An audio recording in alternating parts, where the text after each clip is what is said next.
Okay, so we learned about material properties in terms of mechanical response to the inputs and looked at beams as fundamental elements at microscales. We looked at their static behavior, and now in this lecture we are going to talk about the dynamics for these micromechanical devices. We'll see that in most cases you can reduce a complex looking system into a mass and a spring model, and then from there the dynamic analysis will be fairly straightforward. So here is an example of a situation that can happen in MEMS domain. So in this case, and we have seen similar cases at larger scales before, but this is a thermal actuator, and it is being operated by passing a current between the two beams. It goes up and down, and you will see that, as I increase the frequency of the current, it starts to vibrate at higher and higher frequencies. And then at some frequency that we call it the resonant frequency of the structure, I have an amplified response. So you saw that blurry peak of motion. It is high frequency, so the camera couldn't capture it, but you would see the envelope of movement at the resonant frequency. So something interesting is happening, right? So if I pass a DC current through this structure, I expect it to bend a little bit. If I make it AC, I expect it to bend it up and down. But there is a resonance frequency where all of a sudden I saw a different behavior from this device. I also noticed damping, but we are not going to touch that in this course. So how do we model this behavior? Dynamics is the study of forces and how they affect the movement of objects. At these scales, micromechanical devices, we still apply the Newton laws of motion to study how forces affect the behavior of the devices. So the first law of Newton says that an object in motion will stay in motion unless a force is applied to it. So basically, it tells you that unless you have some forces, it could be damping, it could be a generator, it could be a motor behind your device. Unless you have some forces, a device is not going to change its movement, right? Its behavior in terms of movement. The second law says that if you have a force applied to a mass, the acceleration will be proportional to the mass and that force. So in other words, F is equal to ma. So if you want to get such and such acceleration on a system with a mass of m, that will tell you how much force you need to apply at the very minimum. And then the last law, the third law, the Newton's third law states that for every action there is an equal but opposite reaction. So these are the laws of mechanics that we've seen before, right? So basically from the high school, we've seen these in elementary mechanics that we studied in high school. Now let's see the implications for micro devices, micromechanical devices. As I said, in most cases we can reduce a system, we can simplify a system to an equivalent mass spring damper system. So an equivalent system is shown to the corner of this slide. We have an equivalent mass, an equivalent stiffness K, and an equivalent damping zeta in here, and a force is applied to that proof mass or to that mass. Our goal here is to figure out what is x, the displacement of mass in response to that force. It's a 1D problem for now. We'll talk about the 2D and 3D expansions at the end of this lecture. So if I use the Newton's laws of motion, I can see that the characteristic equation or the equation of motion for this system is given as shown in the above. M times the second derivative of displacement, which is acceleration, should give you force, but you also need a little bit of that force to basically elongate your spring, and some of that force is spent to overcome the damping. So in this case, the assumption is that damping, or the amount of damping in your system, is proportional to the velocity of that mass. So the second term in that equation, zeta times dx over dt. Dx over dt is the velocity of your mass.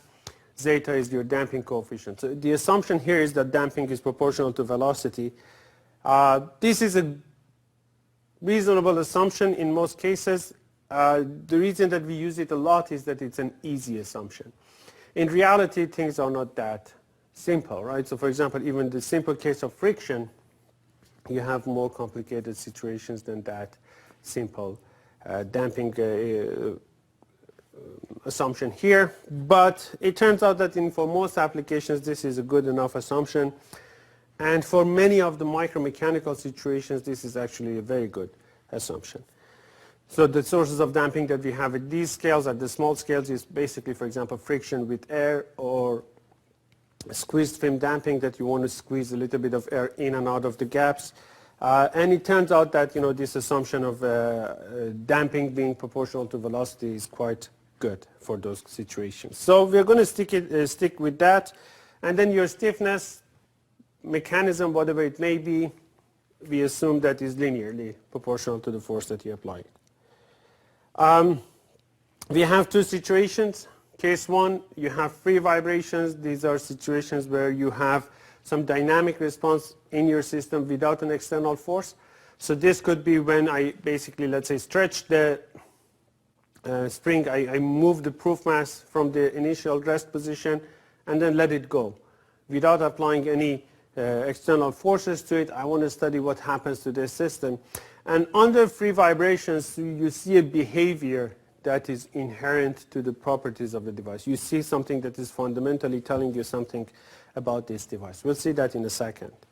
You can also have forced vibrations. In this case, you have a force that is moving the mass to the left and right in this case, and your system has to follow that force. But it shows some, it doesn't like to follow all of that as easily, let's say, so you see a little bit of resistance, and again, your system shows itself in the response that you see in forced vibrations, but depending on how much force you're applying to this system, it could be masked. The behavior or the internal response of the system may be masked by the amount of force. So free vibrations tell us a lot about how your system on its own is behaving or is responding to dynamic forces that we want to apply to it. The equation of motion we have over there is a second order differential equation. We know how to solve these differential equations. What you do normally is that you go and figure out the characteristic equation, solve the characteristic equation, find the roots of the characteristic equation, and then go and use them as in your exponentials, right, that you think are going to solve your linear differential equation over there. In this case, our roots are going to be S1 and 2 are going to be given by the equation shown here. And then for this system, the potential energy will be stored in your spring. So once you displace the mass from its rest position, you're elongating the spring, or you may be compressing it, but that's where you're storing the energy. So the amount of potential energy in the system is going to be proportional to your spring constant K or K effective and how much you have displaced the mass from its rest position. You also have kinetic energy, which is obviously proportional to the velocity of the object and the mass. So the kinetic energy in this system, you can always calculate it once the mass is moving. And depending on the velocity and mass, you can calculate the kinetic energy. Potential energy, if you want to calculate it at any point of time, is found from the equation in the above, right? So K effective X squared. Now, we want to define two new terms. Again, these are not new. You have seen them before. But two new terms we define here. The first one is Q, and the second one is omega naught. So omega naught is the natural frequency of the system. And we'll see the importance of it, but the natural frequency of the system is defined as the square root of K over M, or the effective K over the effective M, the square root of that value, right? So that's your natural frequency in radians per second. If you want it in hertz, you divide that by 2 pi. And then the quantity Q that we are defining here as the ratio shown over there. So M omega naught over zeta, or equivalently K over zeta omega naught. This is called the quality factor, right? So these are two new parameters we're defining for these second order systems. Quality factor, which as you can see is proportional to the inverse of zeta, or inverse of damping, and natural frequency, which is the square root of k over m. If we define these two new parameters, I can go and rewrite the equation of motion as shown here. So basically divide both sides of the equation by m and write everything as a function of omega naught and q. And therefore the roots of the characteristic equation will be given by this new equation. Same thing as before, but I'm just rewriting it in terms of these two new variables. Why do I do that? Well, we come back to the importance of omega naught and q later on. But one of the reasons that we would like to talk in terms of omega naught and q instead of the values of m naught and q, k, is that these are two parameters that we can easily measure. Right? So if you're dealing with different devices, you can easily measure omega naught, you can easily measure q in most cases, while the equivalent mass or the equivalent spring constant or stiffness may not be that easy to measure. You can guess them, you can estimate them, but they may not be easily measurable. So because these two are relatively easy to measure, I would like to use them instead. And the other thing is that when I'm comparing two similar types of devices in terms of their dynamic responses, it's hard to see what happens if you have a certain value of, let's say, effective mass or effective K and effective zeta for this system and some numbers for this second system. It's hard to compare their dynamic responses. But if I use these new variables, Q and omega naught, I can very quickly determine which one of these two devices is faster, is quicker to respond to my inputs, and which one has more damping in it, right? So if I look at Q as a measure of damping, the one with higher Q has less damping. So they make our lives easier when we are comparing different devices with each other. Now,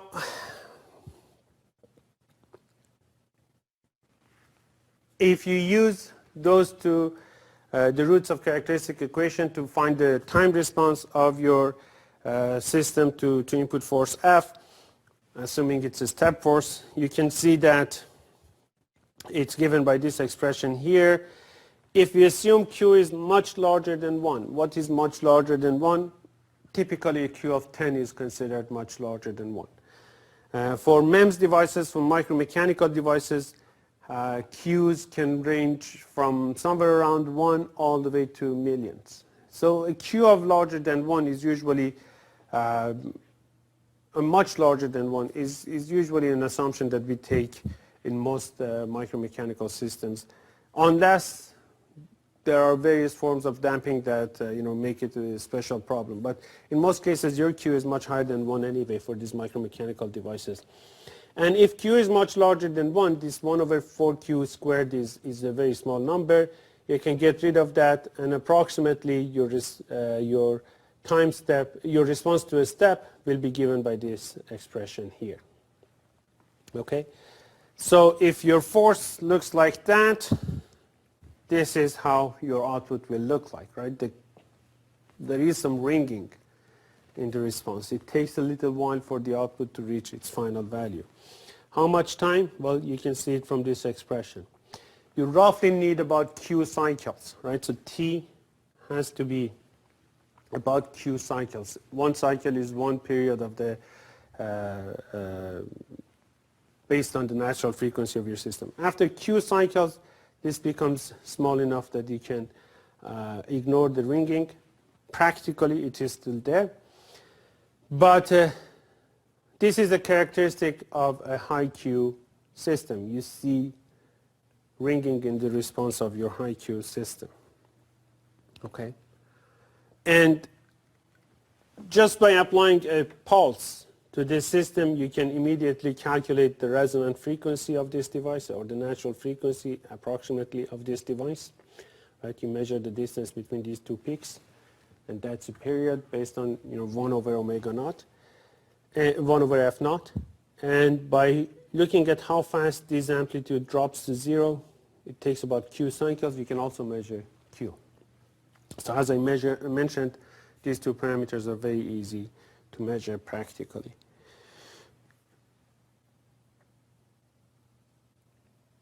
Now, if the input is a harmonic force, it's a sinusoidal instead of a pulse or a random function, then you can go and use Laplace transform or Fourier transform in this case and see how the output changes. In this case, we want to look at the amplitude of the output and the phase, the relative delay between the input and output. And you can show that, well, if the input is a harmonic force, you go and apply the Fourier theorem to this equation, solve it using Laplace or Fourier transforms, and you can show that at the end, this is the Laplace transform of your x as a function of your force and then the characteristic properties of your system. If you look at the amplitude and phase separately, you can show that the amplitude of the signal is proportional to f over m times this expression here, and the phase is given by that expression over there. Now, two very interesting things happen here. Now, if I have a harmonic signal, well, it has some amplitude, but the amplitude is not really that important to me, right? Because it's a linear system. So if I double the amplitude, the output doubles. If I triple the amplitude, the output triples. So I expect the output and input relationship in terms of the amplitude to be fairly linear. But as I change the frequency of the signal, something interesting happens. So the first thing that will happen is that I notice that at very low frequencies, when omega, which is my signal frequency, is much smaller than omega naught, then what I can do is that I can ignore omega naught. I can ignore omega here. So this first term will be just omega naught to the power of 4. And this term here, omega naught times omega over q, again is going to be much smaller than the first term. So the first term is omega naught to the power of 4. The second term will be omega naught squared times omega squared divided by q. For a high Q system, this second term will be much smaller than the first term. And I will basically have omega naught squared, omega naught to the power of 4 here.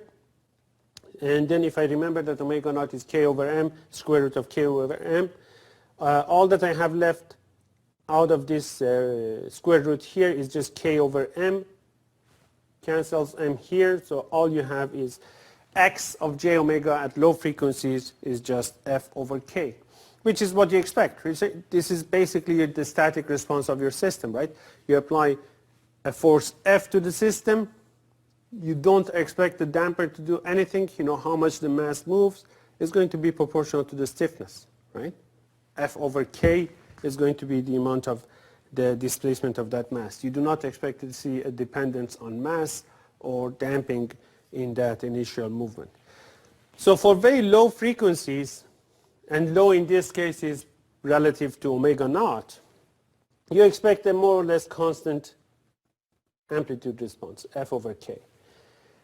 Now, if you go and look at very high frequencies, you know, the other end of the spectrum, where omega is much, much larger than omega naught squared, then again what you have is that on this side, you have omega to the 4, and on this side you have omega naught squared, omega squared divided by q squared. So again, you know omega squared is going to be much larger than this second term. Omega to the 4 will be much larger than this second term. At the end of the story, you have f over m times square root of omega to the 4, which will be omega squared. So what that means is that if you go past the resonance frequency, if you go to much higher frequencies than the resonant frequency, you expect the amplitude to drop proportional to 1 over omega squared. Right? So let's say if you're operating at 100 omega naught, you see amplitude x. If you go to 1,000 omega naught, basically 10 times higher in frequency, you expect the amplitude to drop by 100, by a factor of 100, omega squared. Right? So that is what is going to happen in this region, very high frequencies, right? So over there at very high frequencies, again, I expect the damping to be irrelevant, right? I'm just seeing the response of the system to omega to the power of 4. At very low frequencies, the mass and damping, both of them were irrelevant, and I would just see essentially a static response. Now what happens is that at the resonant frequency, when omega is equal to omega naught, something interesting happens. In that case, The first term here, if omega is equal to omega naught, this term becomes 0, or if it is close to it, it will be close to 0, and I only have this second term here. So if you put omega equal omega naught in this second term, and take it out of the square root, what you have is that x is going to be proportional to f over m times omega naught squared divided by q. So take the q to the numerator. What you have, let me see if I can write it here.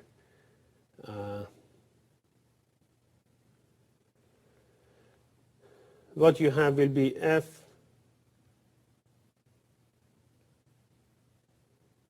over k, right? Remember, m omega naught squared is k times q.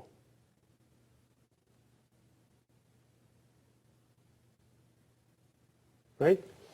Or q times the static response, q times the DC response.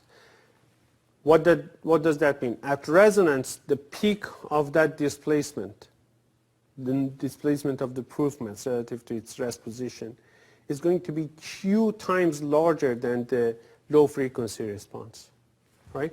So if you sweep the frequency and you go past the resonant frequency, you will see a peak. Depending on how big that q is, you see a larger and larger peak. So for a q of 1, you see something like this lowercase here. For a q of 5, you see a clear peak, and then as q increases, you see a larger and larger peak. This is very important for us. At micromechanical, at micro scales and for micromechanical devices, this amplified response to the input at resonance frequency is quite important. I use it for sensing, I use it for actuation. Large scale, this is usually problem, right? So if you make a mechanical system or a civil structure, you don't want that structure to vibrate out of control, q times higher than its normal value, if you just happen to match the resonant frequency of the structure at your excitation. That usually causes noise in mechanical systems. It can also cause destruction in civil structures. Just do a search on Google. There was a bridge in Washington State where after they made it, one of the resonance frequencies of this bridge was undapped. They had a high Q for that resonant frequency, and the wind, just normal wind, made the system respond at its resonance with a high Q, high amplitude, and it eventually led to the destruction of the bridge. So just search Tacoma Bridge destruction, Washington, and wind maybe in your Google search, and you actually can see a video of it. Mechanical systems, it is the annoying noise in your car that, if something comes loose in your car and you're moving, you just hear that noise. It is a piece of, let's say, metal or plastic that is vibrating at its resonance frequency, so it's usually a fixed frequency with a high amplitude so that it produces the noise. So it's usually unwanted at large scales. Small scales, it's a different story. In many cases, we actually like that high Q response, right? The forces that we have are small, so the displacements that we get out of the structure for that given force is small. Q can help us to get more displacement for the same amount of force at these scales. Phase response, is also interesting. As you go through resonance, initially the input and output are in phase, so there is zero phase difference between the input and output. As you get closer and closer to the resonance frequency, all of a sudden at resonance you will have a 90-degree phase shift between the input and output. Basically they are moving by a phase difference of 90 degrees. And past resonance you have a 180-degree phase difference between the input and output. What that means is that if you go past resonance to higher frequency, your force is pushing the device in this direction, but the device is going in the opposite direction. They're in out of phase relative to each other. It's just because your system is not fast enough. So if you apply harmonic forces, this is the type of behavior that you would see. Now here is an example of a micro device that I operate initially at low frequencies and then start sweeping the frequency and go past the resonance. It's a, we'll discuss the types of structures that we have here later on. Let me see.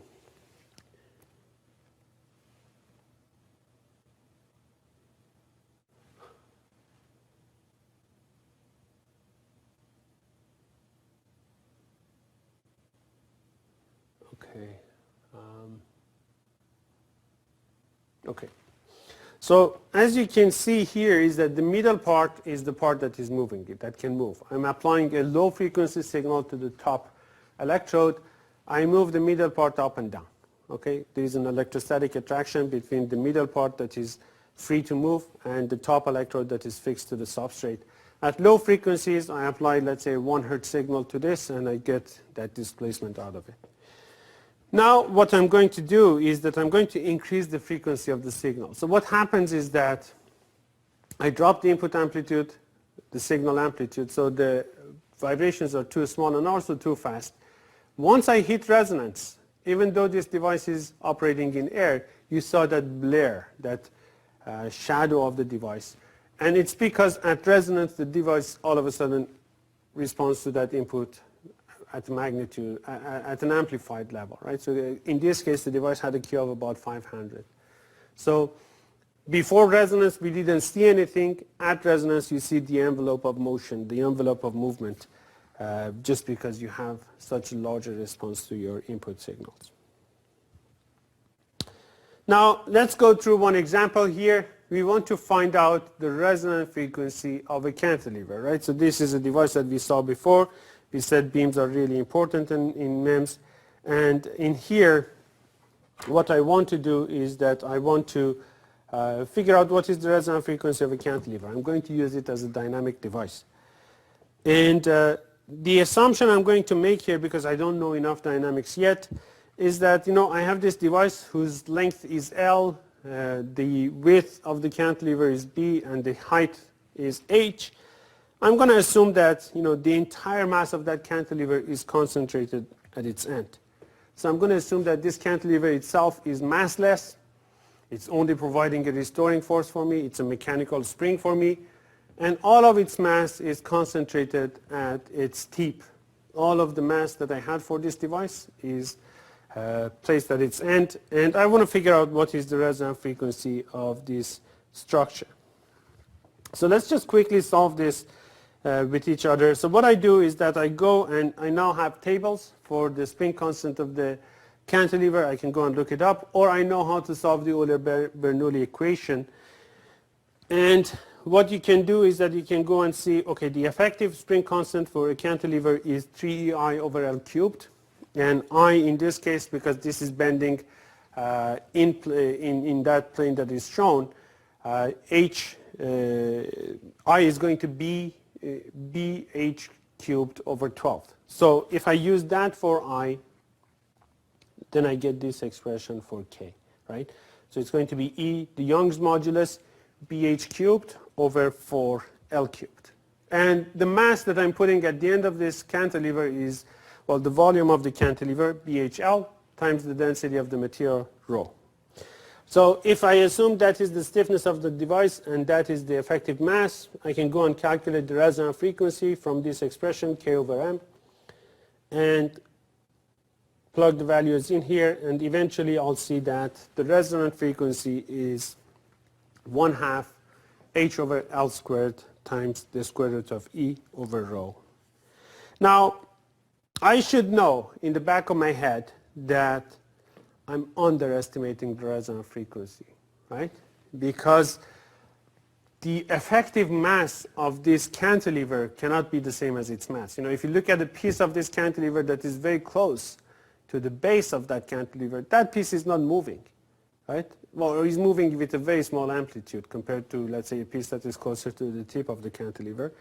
And for that reason, I do not expect that piece, even though it may have the same length as, let's say, a small piece towards the end of the cantilever, I do not expect the piece at the base or close to the base to affect the dynamics of this device as much as a piece at the tip of this cantilever. In other words, I expect the effective mass of this cantilever to be less than the actual mass, right? To be less than rho BHL. It has to be a fraction of that. And the actual number is actually, instead of 1 over 2, you have to have a number closer to 1.01. Right? So you're basically underestimating the resonant frequency by about 50%. However, the rest of the, let's say, lessons that we can get from here are valid. The first lesson is that the resonant frequency is proportional to square root of E over rho.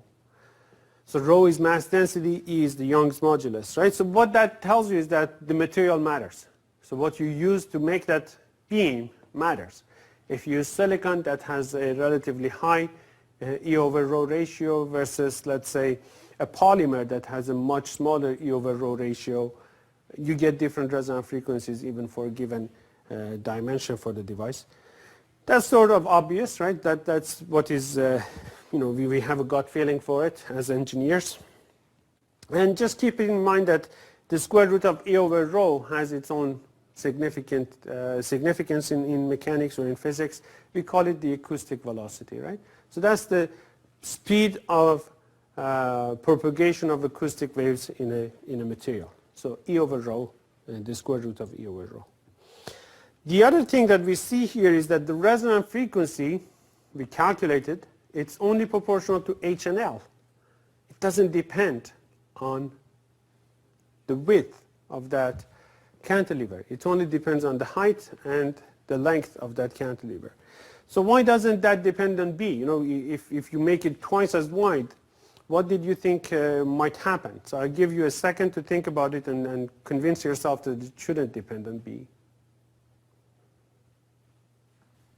So the reason that it doesn't depend on B is that, let's say, if you make the width of the cantilever larger, if you make it twice as wide, well, it's as if you have two springs side by side. So your stiffness goes up by a factor of 2, but your mass is also going up by a factor of 2, right?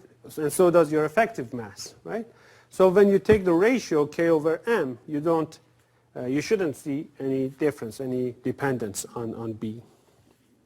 Okay, and then the dependence on H and L squared, we'll see later on if you solve it through proper methods that actually holds true. So the thicker you make this beam, you make it stiffer, therefore you expect the resonance frequency to go up, and the longer that you make that beam, you make it softer, right, more flexible, and therefore you expect the resonance frequency to go down. Now,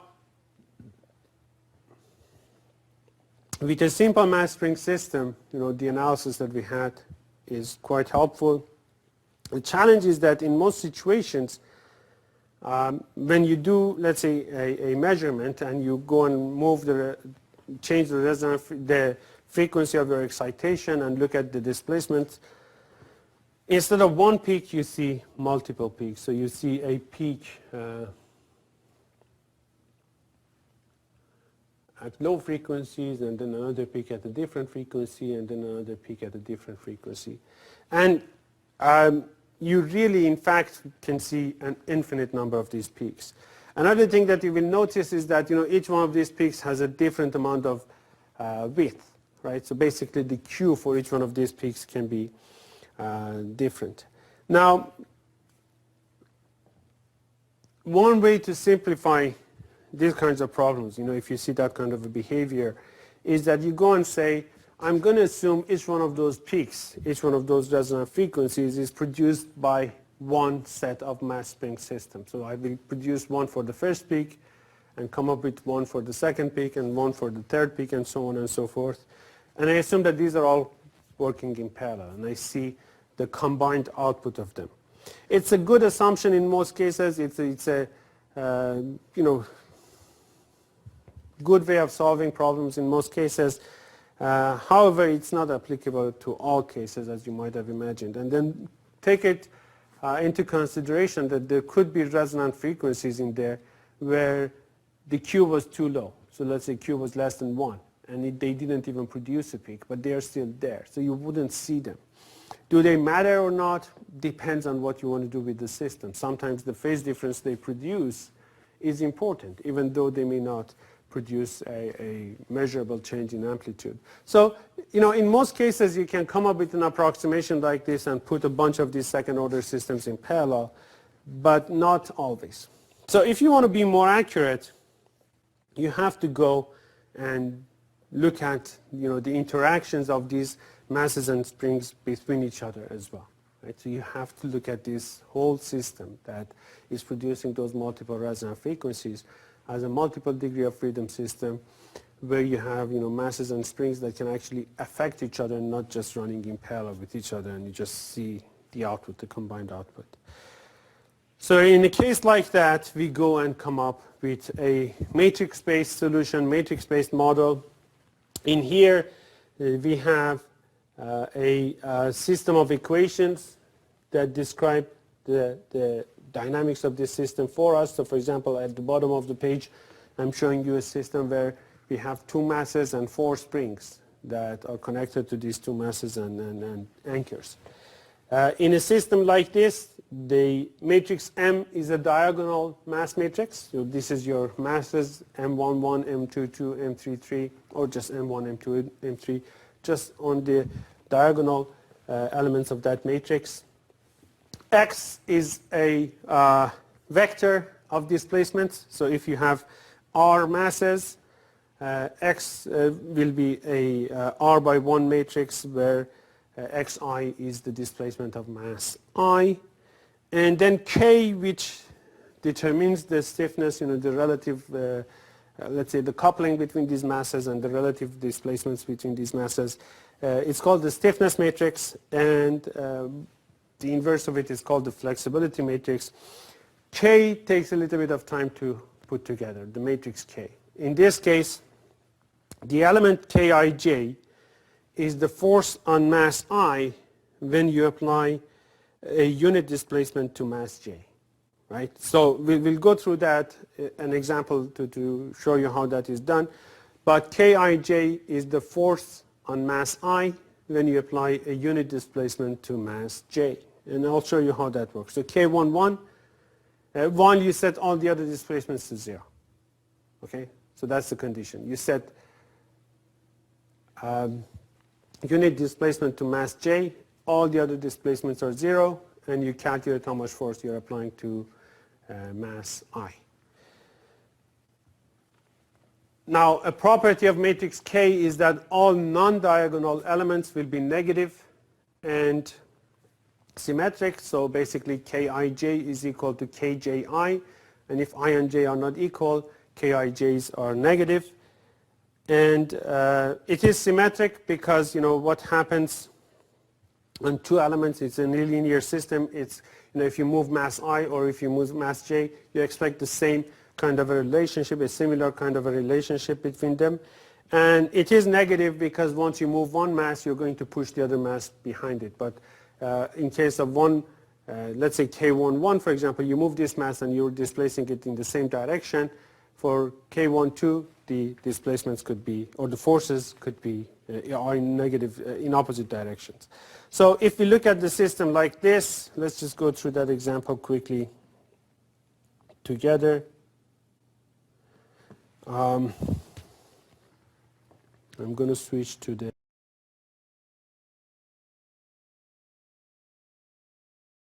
So I have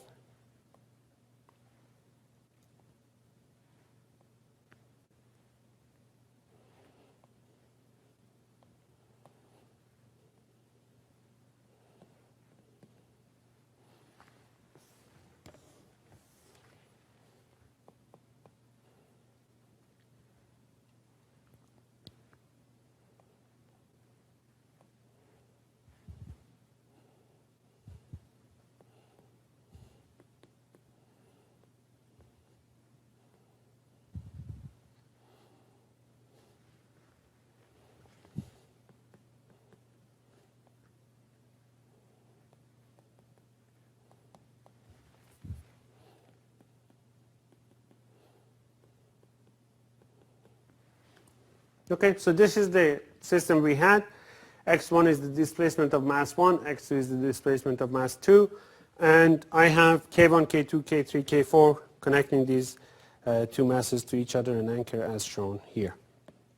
So let's calculate K11, for example. So the matrix M is going to be M1, 0, 0, M2. Vector X is going to be X1 and X2. And all we need to do is to figure out what is vector K. So vector K will be like this. So there's K11, K12, K22, and we said this matrix is negative, symmetric, so K12 and K21 will be the same. And all I need to find is K11, K22, and K12. And I also know that K12 is going to be a negative number. So in this case, K11 means apply unit displacement to M1 and measure force on it, or estimate force, right? So if I apply a unit while everything else is 0, so while x2 is 0, okay? So if I apply a unit displacement to this mass, I will notice that I will have a force in this direction pushing it back that is equal to the sum of these three springs, K1, K2, K3, right? So K1 plus K2 plus K3. All those springs are trying to push this mass back to its original location, right? So that's K11. K22 I can easily calculate as well. So K22 will be when I set x1 to 0 and move m2. So if I do that, I can see that the restoring force is going to be K3 plus K4. So what is remaining is K12. So in this case, I'm applying the unit force to mass 2 and measuring the force on mass 1. Okay? So if M2 moves by a unit displacement, by a unit amount, then the force on mass 1 I can go and show is going to be equal to K3. And this force is trying to pull M1 in the same direction, right? So if I move M2 by a unit amount, the force that is pulling M1 in the same direction is going to be set by the third spring, the K3 over there. And it is moving the mass in the same direction, so it is negative, right? So now I have the three values. So let me just maybe write it.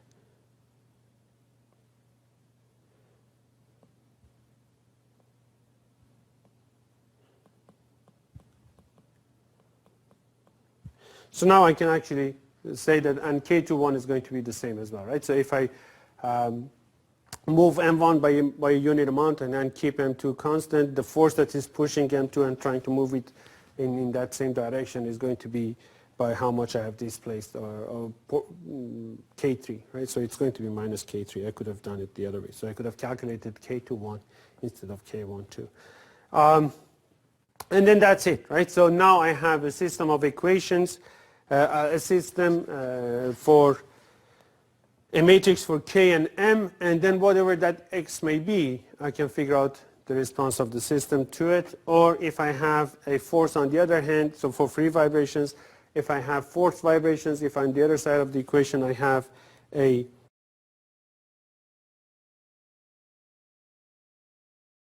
I can use Laplace transform for this system of equations and solve it in the frequency domain if I want to. And then by the end of the calculations, what happens is that if I want to find the resonant frequency of this structure, I have to go and find the eigenvalues of that matrix, right? And or these equations, this system of equations.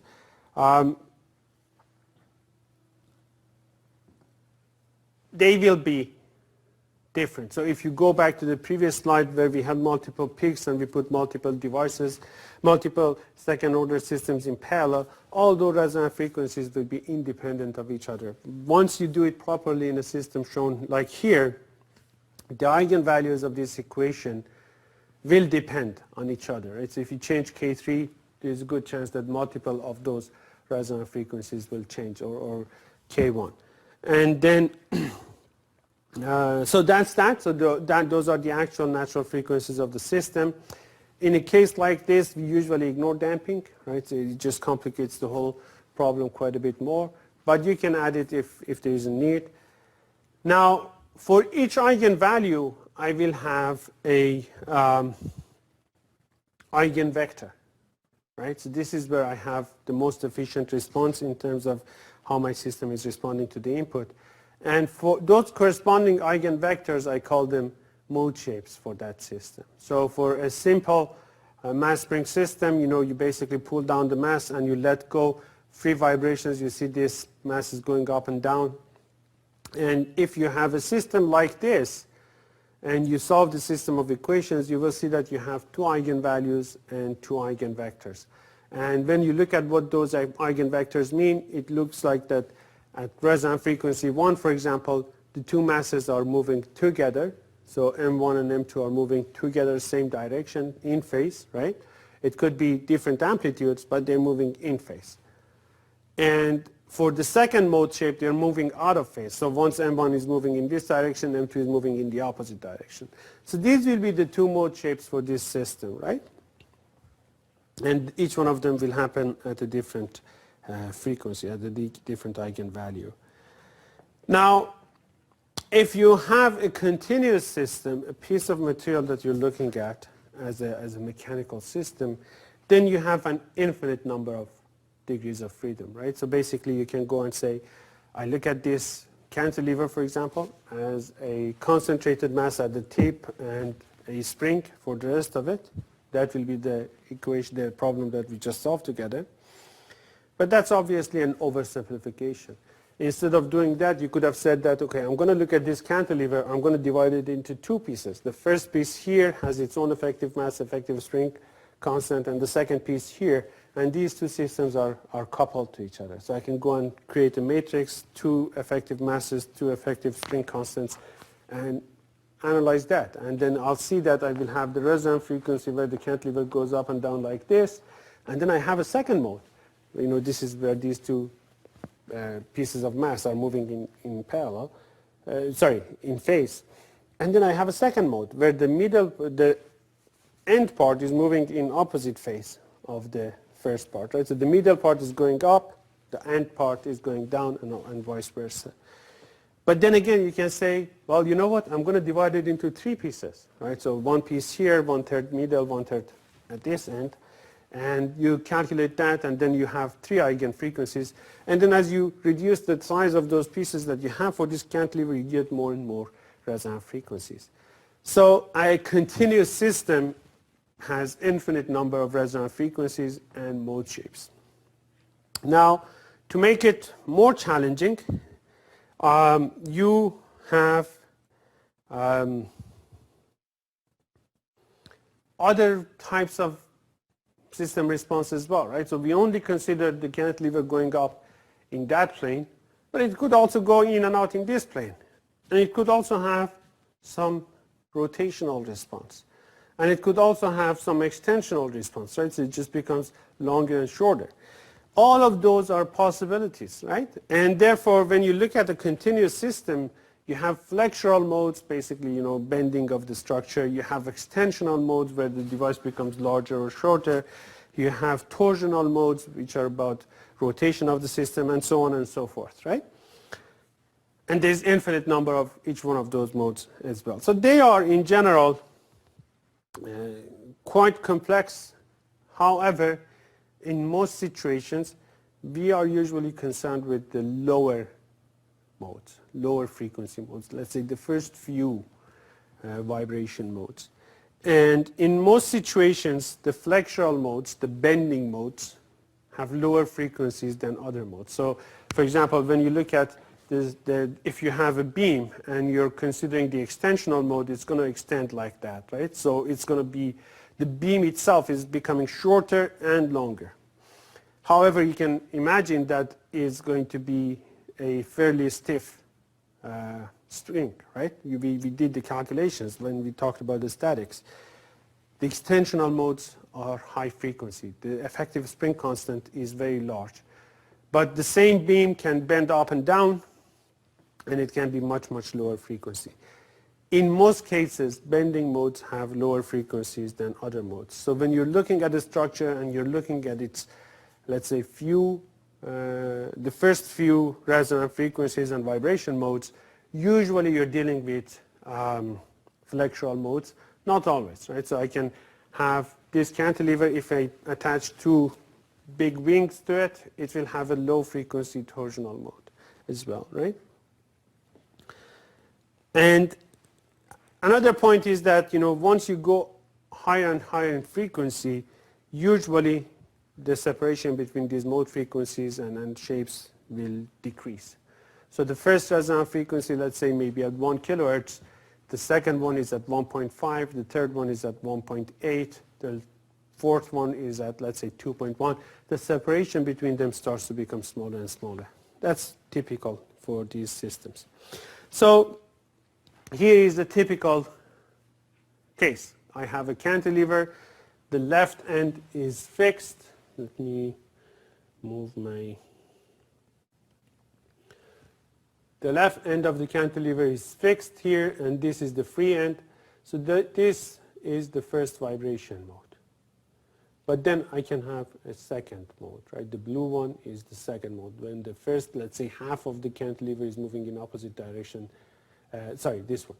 The first half of the cantilever is moving in opposite direction compared to the second half, or the tip of the cantilever. Then I can have a third mode. The tip is moving up. This part is moving down, and the first half is moving up, right?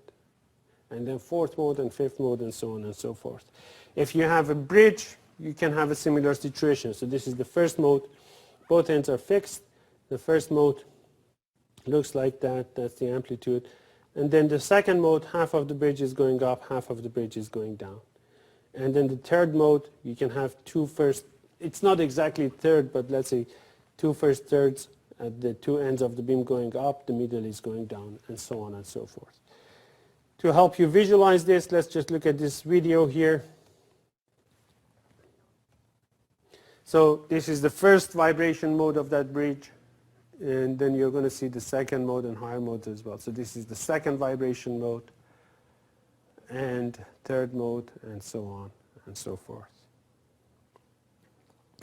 Now, for these continuous systems, even coming up with that mass, the stiffness and mass matrices and things like that, that's not really going to be very effective. You basically have an infinite number of masses, an infinite number of springs that connect these masses to each other. Your matrices will have infinite dimensions.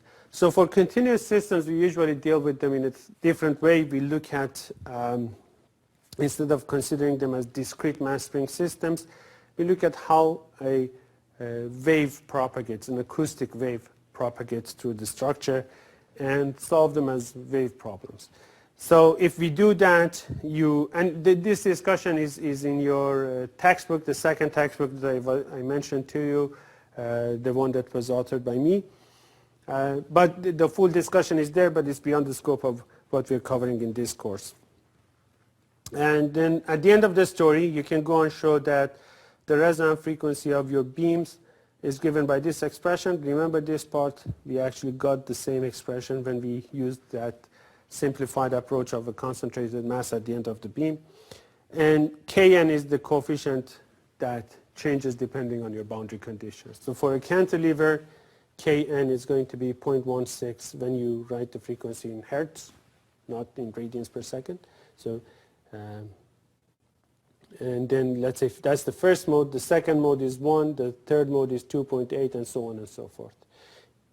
If I use a bridge, that first resonant frequency for Kn, I have to use 1 instead of 0.16.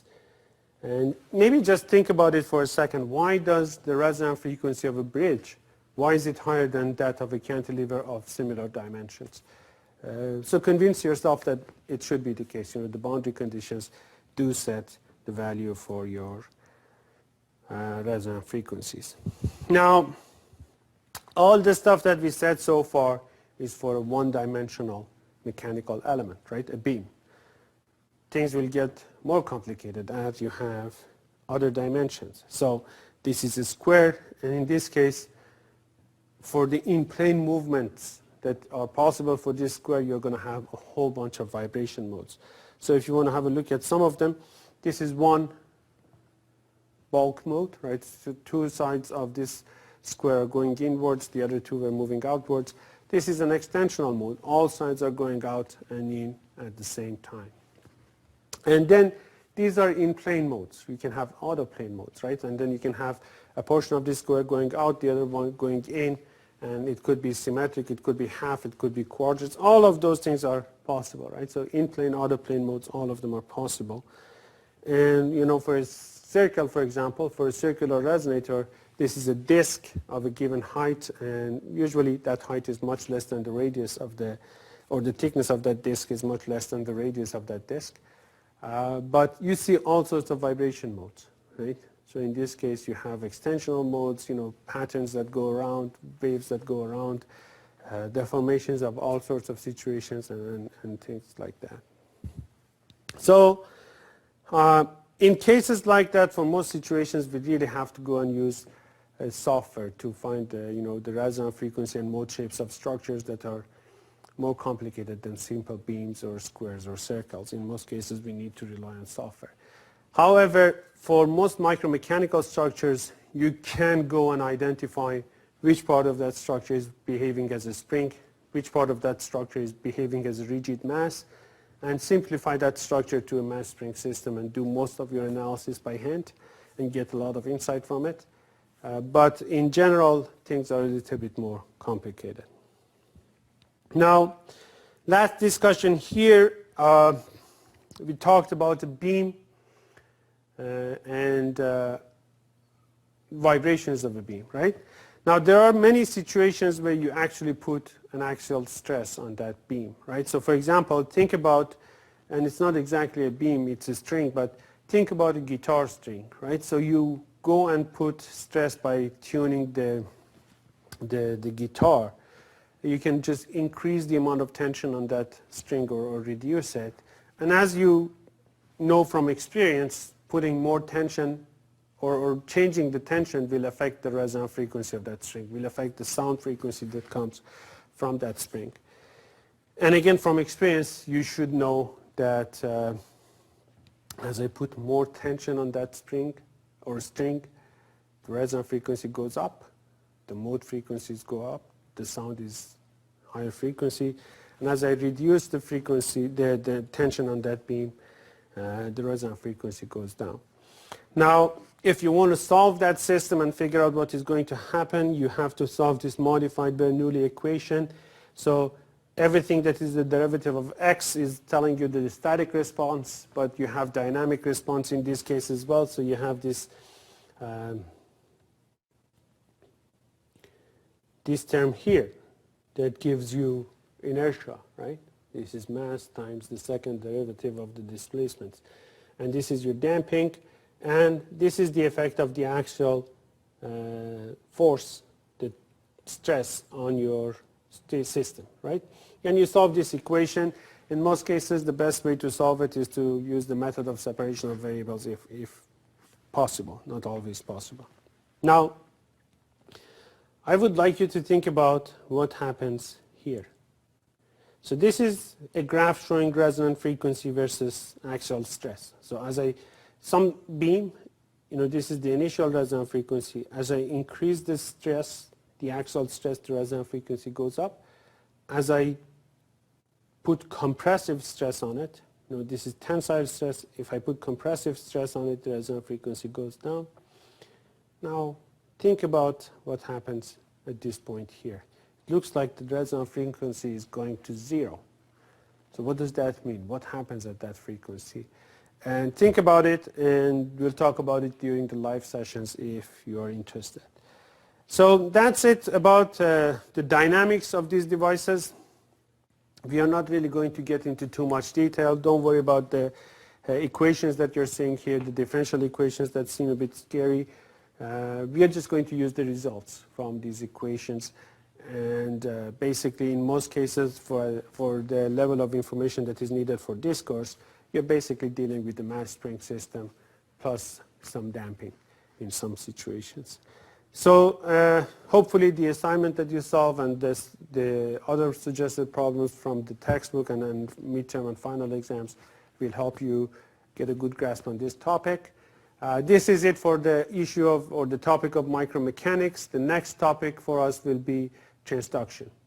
So how energy is converted from one form into another at these scales, and how can we take advantage of that to learn something about the environment. So that's it. Thank you.